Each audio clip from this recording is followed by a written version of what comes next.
Party का कार्यालय में आ चुके हैं। अभी हम सभा चल रही है ना, ये तो यहाँ पे तो बीजेपी का माहौल बन रखा है भाई। यहाँ पे इस वाले एरिया में पूरा, जैसे वहाँ पे कांग्रेस का था, यहाँ पे भारतीय जनता पार्टी का दिख रहा है साफ साफ। बाहर तो वही दिखेंगे अभी दिखाते हैं आपको पूरा। भाइयों बहनों, कांग्रेस के शहजादे अपने वोट बैंक को खुश करने के लिए जम्मू कश्मीर में किसके साथ चुनाव लड़ रहे हैं?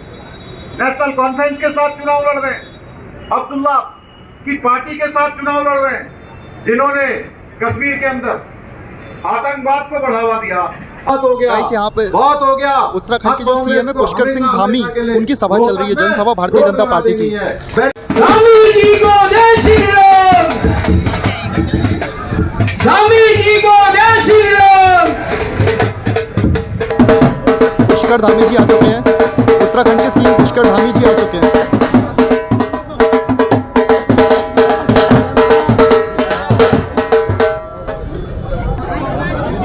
नमस्कार सर, मैं मध्य प्रदेश से आया हूँ, मध्य प्रदेश के इंदौर से आया हूँ।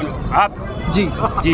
और अभी यहाँ पे क्या है, रोहतक सीट सबसे ज़्यादा फेमस रहती है हर बार, और अभी धामी जी की सभा भी थी। हमने सोचा आए और आप लोगों से बात करें, तो आपसे बात कर सकते हैं अभी अगर फ्री हो तो। मैं मध्य प्रदेश से आया हूँ, इंदौर से। अच्छा जी, तो आपसे चुनाव के संदर्भ में जो आपके मुद्दे हैं। शहर सफाई में नंबर 1 रहता है जी जी, उसके लिए बधाई हो आपको। बहुत बहुत धन्यवाद। हैं? थोड़ा रोहतक वालों को औरों को बताओ वही सफाई यहाँ पर हो। और मतलब क्या लग रहा है इस बार चुनाव में, कैसा माहौल है आपको? भाई ये तो 8 तारीख को पता चलेगा। बाकी हर एक अपना प्रयास करता है, ठीक है। माहौल हम लोग चुनाव जीतने की तरफ चल पड़े हैं पूरा। और राज्य में हम सरकार बनाएंगे। कितनी सीटें? हमारी देखो सरकार, मेरे को अपने ओपिनियन से तो लगता है कि हम 70 के करीब सीटें हमारी आएंगी। 70 के करीब जी। अच्छा, मतलब सुपड़ा साफ सामने वाले। क्योंकि होना चाहिए, सरकार ने हमारे कार्य इतने किए हैं, बिना पर्ची के बिना खर्ची के हम लोगों ने नौकरी दी है। 3 लाख से ज़्यादा नौकरी हम लोगों को लगाई है हमने।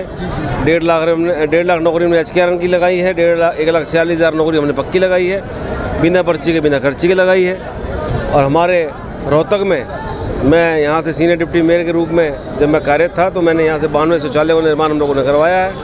पहले लोग बाहर के जो आते थे उनको शौच जाने के लिए भी लोगों को घरों में जाना पड़ता था। आज हर चौक। नमस्कार सर, आप इधर आइए। हम हाँ जी, फोटो मेरी भी आनी चाहिए। हाँ जी बिल्कुल। नमस्कार सर, हम मध्य प्रदेश से आए हुए हैं जी। यहाँ पे रोहतक शहर के चुनाव सबसे ज़्यादा हाईलाइटेड रहते हैं, अभी भी हैं इस बार जी। तो हमने सोचा आए और आप लोगों से बात करें कि कैसी तैयारी चल रही है इस बार आप लोगों की। भारतीय जनता पार्टी को 5 अक्टूबर को रोहतक की जनता कमल के फूल वाला बटन दबाकर बहुत बड़ा आशीर्वाद देने जा रही है। 8 तारीख को नायब सिंह सैनी के नेतृत्व में तीसरी बार सरकार बनेगी। बिल्कुल कंफर्म, 110% कंफर्म। और मतलब कंफर्म है सैनी साहब ही सीएम बनेंगे? ये हमारे संगठन का पार्लियामेंट्री बोर्ड तय करेगा, पर नायब सिंह सैनी के नेतृत्व में तीसरी बार सरकार बनेगी जा रही है जी। अच्छा, और पिछले 10 साल में जो आपकी योजनाएं थी जी, कौन कौन सी ऐसी योजनाएं थी जिन पर आप पे पूरा भरोसा है कि जनता तक पहुंची है? हमारा जो भी मैनिफेस्टो था वो पूरा का पूरा मैनिफेस्टो पर काम हुआ है और सारी योजनाएं धरातल पर लागू हुई हैं। जैसा कि हमारे मध्य प्रदेश में भी हमने देखा था, तब चुनाव नतीजे आए तो भारतीय जनता पार्टी की कथनी और करनी में कोई अंतर नहीं है। पूरा कार्य हमारे प्रधानमंत्री जी का जो प्रयास रहता है कि अंतिम व्यक्ति तक सारी योजनाएं पहुंचती हैं। ये कोई और कांग्रेस की सरकारें नहीं है कि अपना जेब भरेंगी, अपना घर भरेंगी। ये भारतीय जनता पार्टी का नेतृत्व, भारतीय जनता पार्टी का कार्यकर्ता सक्षम है उन योजनाओं को धरातल तक लागू कराने में। और जैसा कि मैं आपसे पूछना चाहता था कि यहाँ पे जो आपके पिछली बार के जो साथी थे भारतीय जनता पार्टी के, जो अपनी जेजेपी पार्टी थी, वो अभी आपके साथ नहीं है भारतीय जनता पार्टी के साथ, उसका आपको लगता है कुछ असर पड़ेगा इस बार? कोई असर नहीं पड़ेगा। भारतीय जनता पार्टी पूरी मेजॉरिटी के साथ सरकार बनाएगी, पूर्ण बहुमत के साथ सरकार बनाएगी। बहुत बहुत धन्यवाद। मध्य प्रदेश से आए हैं हम जी। तो आपसे सोचा अभी मौजूदा परिस्थितियों के बारे में बातचीत करनी है। हाँ। रोहतक में चुनाव हो रहे हैं, पूरे हरियाणा में चुनाव हो रहे हैं, तो कैसी तैयारी है आपकी इस बार के चुनाव की? हमारी जैसे 2014 के चुनाव में तैयारी थी, वही तैयारी आज भी सेम है। हमारे उत्साह में कमी नहीं है, ना रोहतक की जनता के उत्साह में कोई कमी है।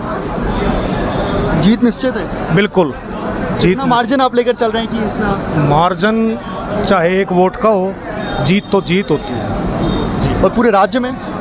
पूरे राज्य में भारतीय जनता पार्टी तीसरी बार सरकार बनाने जा रही है और सीएम सैनी साहब के नेतृत्व में बहुत बढ़िया सरकार चलाएंगे।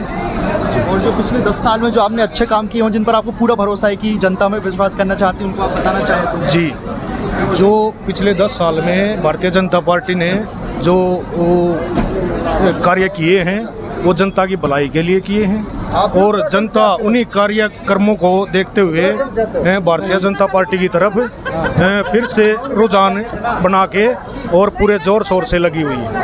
जी, बहुत बहुत धन्यवाद। अंकल, आप क्या कहना चाहते हैं? मैं ये कहना चाहता हूँ, अब की बार भारतीय जनता पार्टी की सरकार हरियाणा में बनेगी, पूरे बहुमत से बनेगी। मनीष ग्रोवर की जीत निश्चित है, पहले से ज़्यादा वोटों से जीतेंगे। पूरा समाज एकजुट हुआ है। मनीष ग्रोवर जी पूरे 10 साल पब्लिक के बीच में रहे हैं, आम आदमी के काम किए हैं, हर तरह के, कोई 24 घंटे उनके घर के दरवाजे खुले रहते हैं आम पब्लिक के लिए। उनकी जीत निश्चित है। कोई भी आओ, पब्लिक में रुझान बढ़ा भारतीय जनता पार्टी का, मनीष ग्रोवर जी का। और जो हमारी नीतियाँ चली हुई है, आयुष्मान कार्ड सबसे बेस्ट पॉलिसी है आम आदमी नागरिक के लिए, इलाज के लिए 5 लाख रुपए कम नहीं होते आम पब्लिक के लिए, मीडियम वर्ग के लिए बहुत होते हैं। अब उसको बढ़ाकर भारतीय जनता पार्टी ने 10 लाख कर दिया। जो ओबीसी का कीमत 8 लाख रुपए है, वो भी बहुत अच्छा है। ओबीसी, बैकवर्ड समाज, एससी समाज पूरा समर्थन दे चुका है भारतीय जनता पार्टी को, मनीष ग्रोवर जी को। उनकी जीत पूरी निश्चित है। जो 2100 रुपये का है सुगुन, ये भी एक गरीब महिलाएं जो होती है सबके लिए है, कोई भी कास्ट हो सबको मिले, महिलाओं के लिए। बहुत बहुत धन्यवाद